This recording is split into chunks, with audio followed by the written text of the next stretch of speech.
No saben qué contestar. Maestro, muy buenos días. Muy buenos días, tengan todos. ¿De qué vamos a hablar hoy?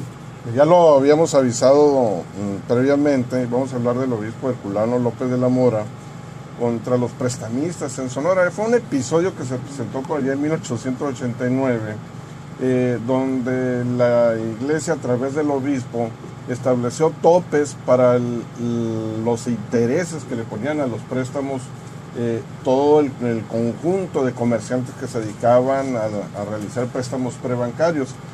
Una época como esta, pues, donde básicamente el comerciante era el que tenía el excedente, el que podía hacer préstamo, tenía liquidez para poder financiar las actividades económicas y de todo tipo del resto de la sociedad, y donde no existían bancos además. Entonces no había regulación alguna para que se establecieran las tasas de intereses. Y bueno, obviamente eran muy altos, eso también impactaba en el desarrollo de la actividad, pero curiosamente don Herculano López de la Mora se hizo eco de la voz en aquel entonces del Papa León XIII, que tenía poco tiempo también de haber llegado a ocupar la posición de Papa. Y bueno, estableció entre otras tantas la encíclica Rerum Novarum, aquella donde también fue enérgico en la crítica a los excesos del capital, pero también un crítico de las corrientes filosóficas y teóricas como el socialismo.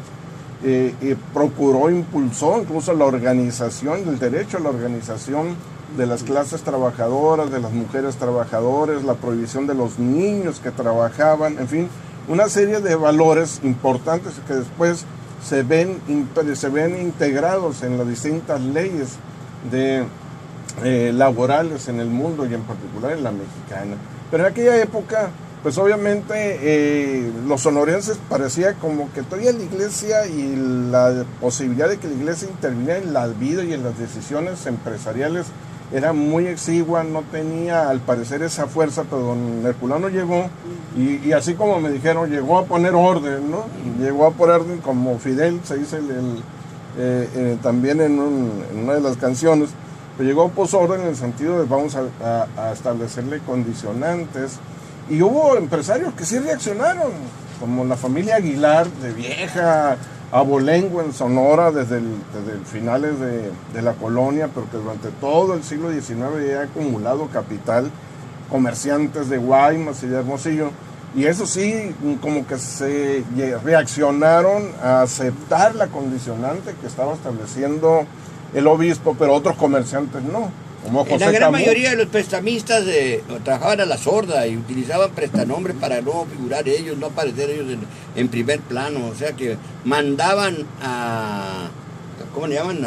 A personeros, pues, a que se hicieran cargo de las operaciones, porque siempre se ha visto el agio como muy pecaminoso, no está muy bien dada la función del banquero. Ya con toda formalidad la banca, pero con con solicitud de muchos, ¿cómo se llama? Información y datos, y más que datos son constancias de que tienes con qué responder, y eso toma tiempo, pues, y generalmente la solicitud del crédito es urgente, es algo que se acaba de presentar como algo rápido, que se tiene que... Y en muy pocas ocasiones la encontrabas en las instituciones bancarias. Hoy es más fácil las tarjetas de crédito y lo demás, pero de todas maneras sigue la usura, y con mucha más ventaja que los banqueros. Sí, incluso en el presente, cuando los bancos han restringido tanto el préstamo, sobre todo para cuestiones de inversiones, y en algunos rangos como la expresión de hipotecaria, casas, inmobiliaria y todo eso, pues, y para cuestiones personales, ya que tienen que ver con la vida cotidiana, las urgencias que tienen las familias, pues sí, han proliferado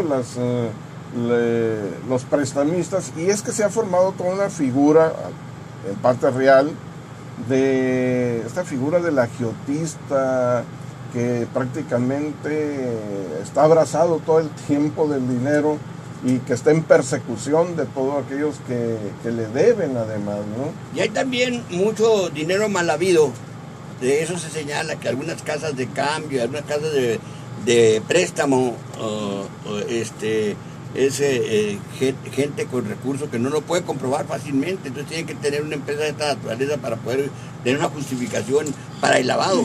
Sí, hay veces que hay, según comentan funcionarios y demás, es que es tanto a veces lo que aparecen ganar estas casas de préstamo, que parecería que no es cómo se puede mostrar tantas ganancias si luego siguen ellos apareciendo como si fuesen negocios con muy pocos utilidades, sí. Entonces ahí como que es discordante los resultados. Lo curioso, fíjate que cómo reaccionaron los empresarios en esta época, y que no sé cómo reaccionarían ahora ante la decisión de la iglesia de poner mano sobre estas cuestiones también. Y es que José Camus pues señala con un tono bastante burlón, dice: los aguilares lo hacen, la razón por la cual ellos se tratan de realizar un préstamo, pero como tú lo dices, utilizando a otros para evadir el temor de que los vaya a castigar el obispo. Entonces lo que hacen ellos es triangular el dinero a través de terceros, y entonces la reacción en la carta de José Camus dice: los aguilares lo hacen por la prohibición que ha hecho el obispo de no prestar a más del 6%, y no pueden estos pobres creyentes prestar a más tipo, y procuran buscar una casa segura donde colocarla al 6% sin riesgo. Es lo... Desde entonces ya estaban los ajustes de cuenta, ¿no? Ya había algo de eso. Ahora, la otra parte interesante dentro de esta historia, que empieza en abril de 1889 y termina no termina, sino que en todo caso el seguimiento que le pude dar de este incidente entre el obispo y los comerciantes sonorenses es que ya un tanto molesto, porque era tanta la insistencia y yo creo que la persistencia del obispo en cuanto a sujetar a los comerciantes, que el mismo José Camus el 12 de mayo de ese año dice: que vaya con buen viento el valedor herculano por donde no haga daño, ¿no? Es decir, también hay que entender que qué pasa aquí, que la militancia religiosa, la militancia como católicos de muchos de ellos, pues no había logrado ser tan profunda, porque la iglesia y Sonora en particular, pues había vivido durante mucho tiempo sin representación en el obispado. Había sido, en ese sentido, daba una imagen de debilidad la iglesia, y si bien no dejaban de ser católicos y la sociedad sonorense, como bien lo dice la doctora Doraelvio Enríquez, dice, pero la familia sí había creado su propia forma de religiosidad, íntimamente así la vivía. Entonces el problema fue cuando la iglesia quiere tomar el papel, el bártulo, de que todos ellos respondieran a la estructura de los llamados de la iglesia. Y esto lo decimos aquí en el sentido del aspecto económico, pero ya lo había logrado establecer también a nivel ideológico, cuando todos aquellos republicanos y combatientes y dirigentes, líderes de las luchas de reforma que establecieron de 1857, cuando llega un momento que el obispo los obliga a renegar de haber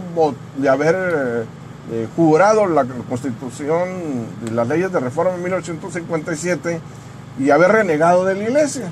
Ahora los obliga, sobre todo cuando había una cuestión religiosa de por medio, pues ahí vas a ver a periodistas, hasta los candidatos, hasta gobernadores cuando se van a casar.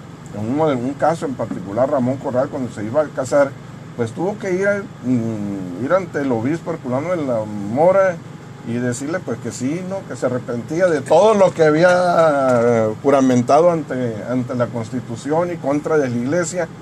Y otros más, como un periodista que señalaba también que bueno, en lo que él decía, les solicitaba a la iglesia, que en caso de que él llegar en un momento determinado a hablar mal de la iglesia, se lo hicieran saber y le llamaran la atención, en pocas palabras, que le llamaran las orejas. Lo más interesante de este episodio es cómo estos comerciantes, lo ideológico todavía no llega a ser tan fuerte, mucho más fuerte que algo vital en todo este asunto de los negocios. Los negocios no son para ganar, y todo aquello que se opusiera de por medio a mejorar los beneficios y las ganancias de los negocios, pues era algo que era no fácilmente admitible, así fuese el obispo don Herculano López de la Mora. Y también tendrá que apreciarse la prestación de este servicio, implica mucho riesgo, porque cuando te aflojan la lana, te prestan la lana, ahora para encontrarlo para que pague. Hay mucho que sí encuentras aquí hay en el un fondo, vato muy bribones, ¿no? sí, especialistas en el sable, pues, ¿no? Y eso es muy común, o sea, el hecho de los dicen presos.